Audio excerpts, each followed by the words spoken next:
Karibu. Naam.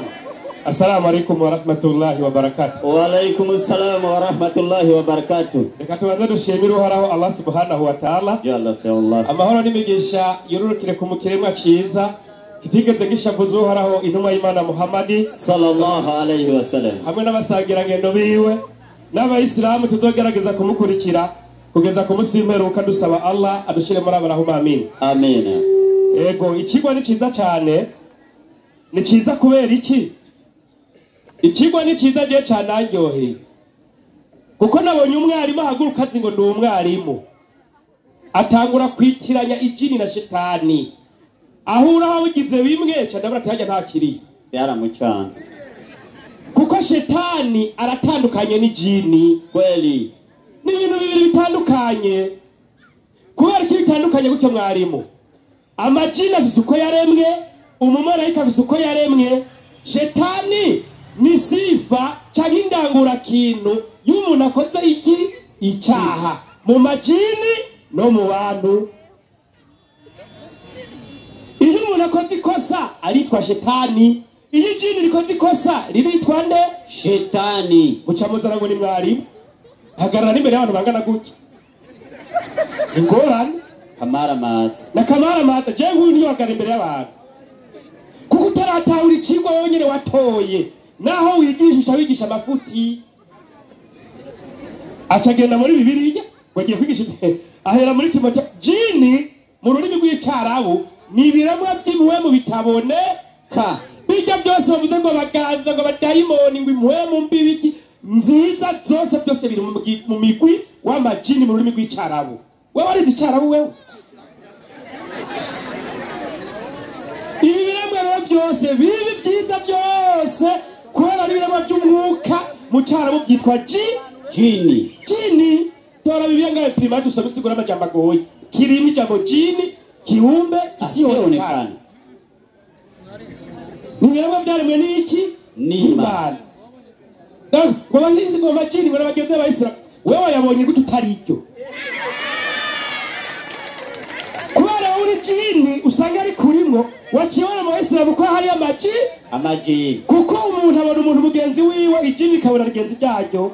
Igavuze ngo amajini y'abayisilamu turamukanye. Ngo wewe yabona wewe aramutse amajini wewe yaramutse utari icyo kumbe ni rafiki yako. Ugera kiyavuga ati jini rya mbere ngiryo kweli kumbe tito kubera ari rafiki yangu ego jewe Idrisa titora mugenzi wanje nawe ni jini yabonye rigenzi ryaryo nawe uri mugenzi kweli. Nicho twitira transitivity si sawa kweli. Ajaja muri Timotheo wa mbere kaneri soma inyandiko. Timotheo wa mbere yasomye Igiswahili. Timotheo wa mbere soma Igiswahili. Yego kaneri urayivuze Timotheo wa mbere kaneri soma ira Igiswahili. Nipe Biblia ya Kiswahili. Timotheo wa mbere kaneri soma hiyo haijui. Sawa kabisa. Iyo tutorarega yibonesha n'amaso yiwe. Ariko muhemo. Soma Igiswahili. Zana dusomye. Ariko muhemo. Yasomye Igiswahili. Kweli kabisa. Wihutira iki ko ari umunyenga gusa. Kweli. Soma kaneri munyarutse. Timotheo wa mbere 4 umurongo wa mbere. Ego. Kaneri imwe. Timotheo wa mbere 4 umurongo wa mbere. Sawa kabisa.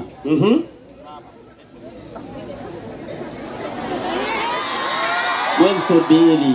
None ngamo mvuze kuzingurura Bibiliya batarashikira inyandiko nikosa. Iyi ni Biblia nshasha. Biragoye kuzingurura. Inyandiko igira iti. Igira ngo iki? Roho asema. Timotheo biravuga. Roho asema. Waziwazi ego kwamba katika siku za mwisho Roho ngo avuga ku mugaragaro yuko ku minsi y'imperuka baadhi ya watu bamwe mu bantu wataiacha imani ngo bazore kukwemera na kufuata roho zidanganyazo ngo no gukurikira na mafundisho ya mashetani. Nindira impwemu zizimiza no gukurikira mashetani. Acavuga ngo twebwe abayisilamu tubwiwe yemwe abayisilamu dusomerwa Bibiliya wapi? Bibiliya isomerwa abayisilamu ayasoma jambo yo mu rushengero. Sasa izi mpwemu zizimiza abantu ziri mu bayisilamu canke ziri mu bakristo? Umwe muri twebwe no mu Rwanda zitora cyangwa igitabo cy'abakristo. Kweli kabisa. Imba tabyo zarabamenye b'abakristo bagusigura izo nyandiko. Gera ugura ibitabo ku isoko wige. Rimwe page ya mbere paje ya mbere hagira hati twumvirize izo mpwemu ziri mu bisilamu canke n'iziriya zicaye harya.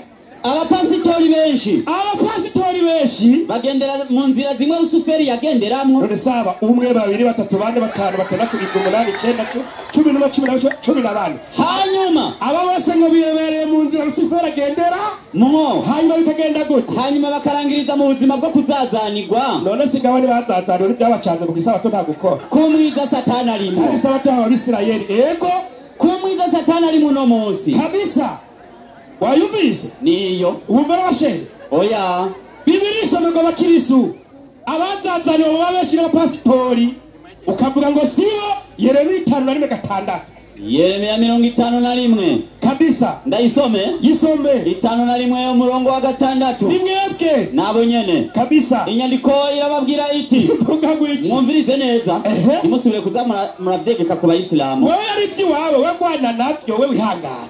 56 inyandiko irababwira iti 56 ego abantu banje Bibiri ikivuga ati abantu banje babaye intama zizimiye. uramaze kuba umwisilamu kugira ngo ni ntama ishwe abungere babo abungere bizo ntama izinyene mu nazuzuye hano barabazimiye. none si mwebwe babahubirije ku musozi ngaba ari babazibirije ku misozi ngo bagiye kuruka isabato. baba ku musozi baja ku wundi aho ngaba binyeshenza bageze mu cibitoke. nimuhunge abakirisi ngo nimuhunge muve hagati y'Ibabuloni. ujye mwaraboshwe n'aba bagabo bariho dayimoni. we bakizigenda nk'imfizi z'impene mu mukuku w'intama. ni inyandiko si inyandiko ni inyandiko. wumva n'Abayisilamu wapi acaragenda mwarimu winyere ngo bavura amajini.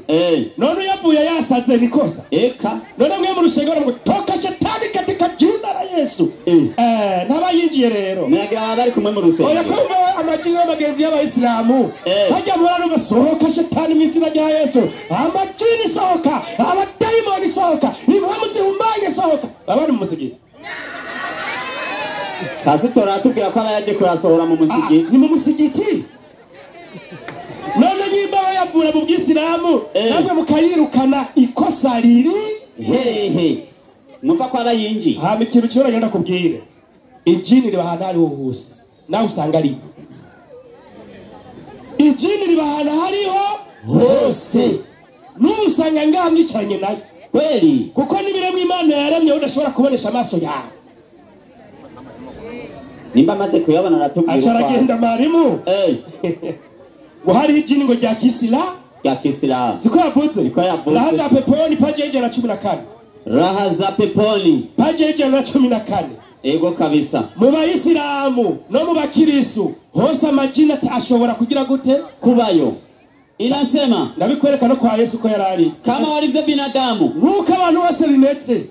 kuna majini Waislamu hariho amajini y'Abayisilamu nivyo na wanafanya ibada kweli kweli kandi arasenga pia kuna makafiri. hariho n'amajini y'amahakanyi y'amakafiri nkamwe kama vile mabuda nk'ababuda mayahudi. hariho amajini y'amayahudi mahindu. hariho amajini y'amahindi majini wa Kristo. hariho amajini y'abakirisu na wengine n'ayandi. reka ndakwereka irya mbere ryagendanye na Yesu barasangira bararyamana baratemberana acarirugika no kubigisha. Yohana 6:70 Yohana 6:70 inyandiko iragira iti igira ngo iki mbega si jewe n'abatoranije uko muri 12. Yesu atirije n'abatoranije uko muri 12 ariko umwe muri mwebwe mwabigishwa banje mwe n'umugwanitsi ni Shetani. yavuga Yuda. none Yuda ni ari umuntu ntiyasangiye na Yesu amaze kwinjirwa mu dini rimutakaza ntiyacitse Shetani.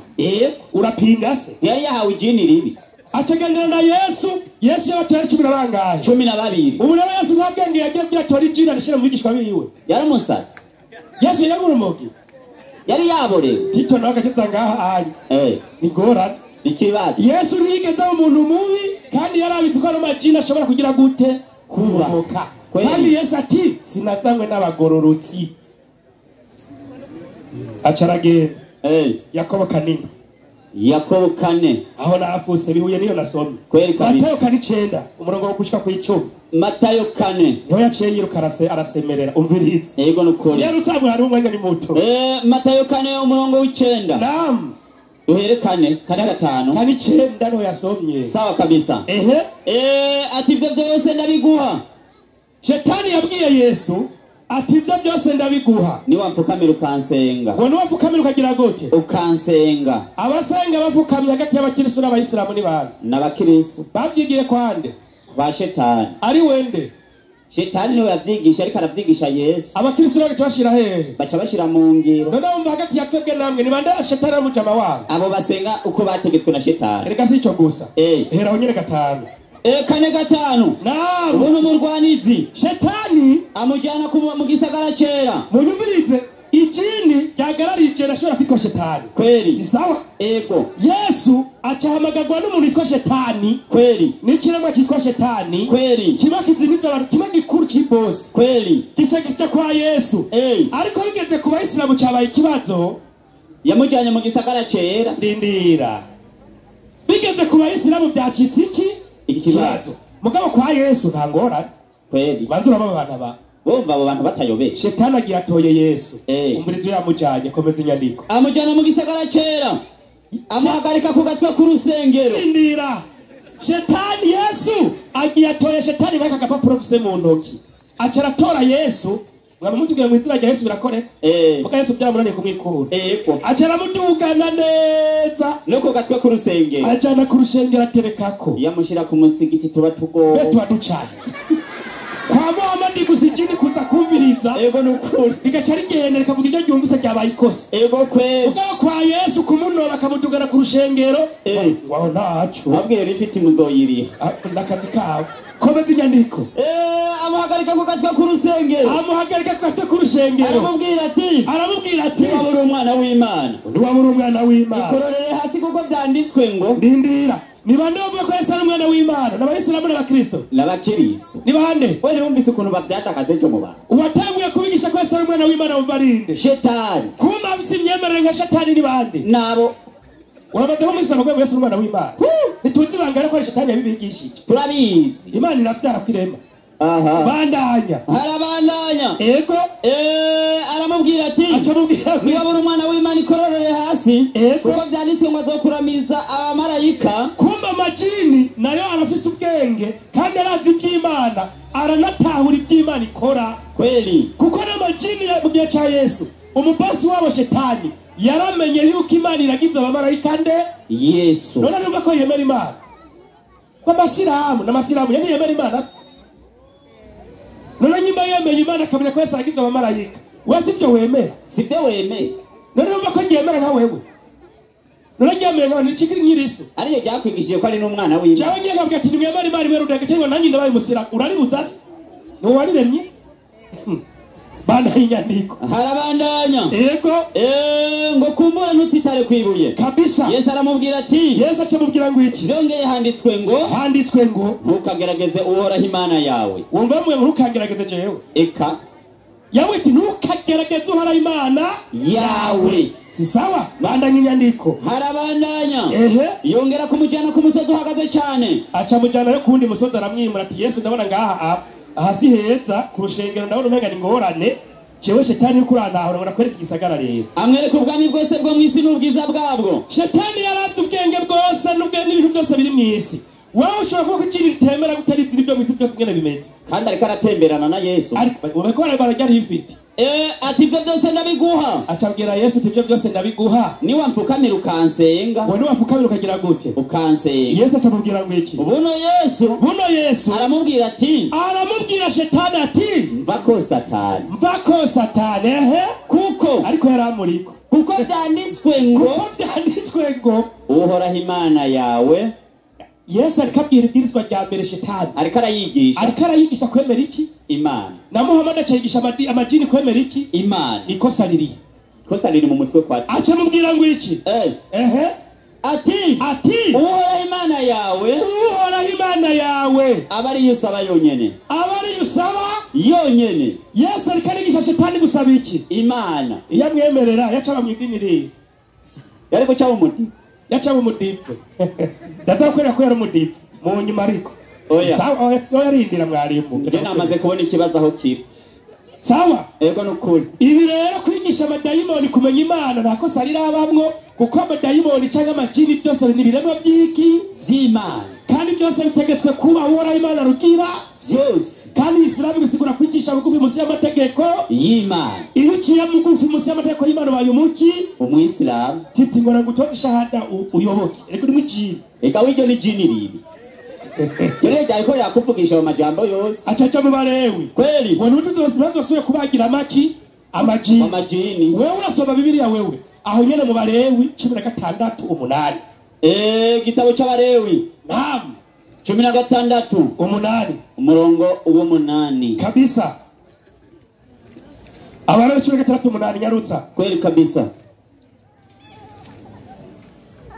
mwari murantebeje nagezeyo hagira hati hagira ngwiki Azazeli ni jina la jini mbaya. Jewe nawe ko hari amajini meza n'amajini mabi na Bibiliya irashinze nta ko ijini gitwa Azazeli ari jini ribi upinga iki wewe Tito wewe ni izina ry'ijini ribi. Azazeli ngo ni izina ry'ijini ribi ndabisomye muri Bibiliya kweli. Wa Israeli Abanyisirayeli kama wa Kanaani nabo muri Kanaani walidhani Azazeli bari bazi ko Azazeli hukaa jangwani mahali pakavu. Abisirayeli ababara wa Islam baramenye ko mu bukaragwa hano tagira ivyatsi yasipochipuka majani yoyote kabisa yani mahali pasipo na uhai ahantu hatagira ubuzima bwawe bari ryo jini kibera. Kadiri ya imani ya Waisraeli kukwemera kwa Abanyisirayeli Mungu huvipa viumbe vyote uhai. Imana niyo yahaye ubuzima ibiremwa byose bica bihagarara itegeko ryo kujukuba hiki pia yego majini yamepewa uhai na Mungu yahawe ubuzima n'uhoraho Imana rugira byose. Ikibazo nyimba majini yahawe ubuzima n'uhoraho Imana rugira byose nta mategeko yabihaye ni wazana ubweti oya bandanye yego harabandanya kwa hivyo kuri byo rero mahali vinapokaa ibyo biremera Imana yaremye ngo handi biba viumbe fulani ibyo biremwe nyene bitandukanye vyenye uhai bifise ubuzima ni mahali anapokaa Mungu na hani Imana iba no kwa Muhammad Imana yariyo nico gituma yaza kwa Muhammad ibyo biremwa bi Waislamu takibiri Allahu akbar. Ingorane si samajini ingorane ni mu mutwe no hari kibazo acagenda muri Asiriya majini hari kindi yavuze na nibagiye urabona Abayisilamu ngo mugaruke muri rimbe ukeneye kantike nguze tuguhiya y'abadivati si sawa ukeneye kantike y'abadive tureze ngukeneye kantike y'abadive uze ikibazo abantu bakunda umuziki n'Abayisilamu n'abadive turaje tubarabe n'abadive si sawa babye nimbara abadive iyo muhemu tuba mukunda umuziki ni muhemu imeze gute ico gitabo nyene page 13 hagira hati na satani yahora afise ingabire yo kuririmba nka Tito ingabire yo kuririmba ati ingabire yo kuririmba ingabire idasanzwe ngo ingabire idasanzwe abantu barakunda umuziki ngabo barakunda umuziki abadive abantu barashira hejuru cyane abacuraranze handi muraje kuri gitari mu badive baramwemera cyane n'abaririmbyi basha babakobwa baririmba kakakiko hejuru ndazi Tito usanga Rusuferi we shetani ibilisi yahagaze muri ibi biro by'umuziki ngo yicariye muri ibyo biro bya Tito n'intebe yiwiri igihe cyose abantu bagushize hejuru naam kandi bakagushima yego uribagira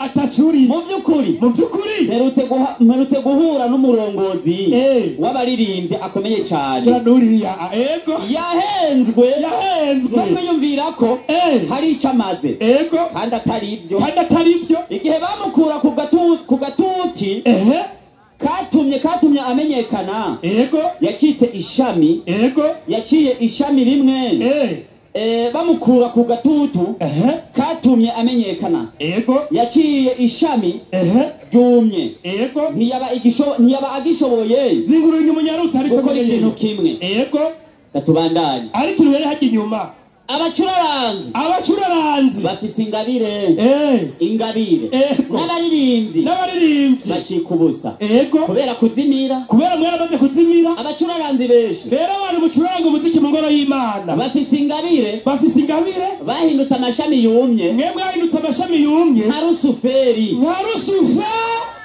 nico gituma kuvuga ngo haro kandike y'abadi inkuru ya Rusuferi yarasubiwemo kenshi mu buzima bw'abacuraranzi b'Abakristo nimwebwe bw'ubwo buzima bwa ibilisi rero ko ari amajini nimuze mwe Abayisilamu muragowe kweli kabisa. Salamu alaykum. Wa alaykum salaam wa rahmatullahi wa barakatuh. Imani kongerereza. Amina Kabisa. Waislamu takbir. Allahu akbar. Rasi raha. Raha. Urabiko birahaza.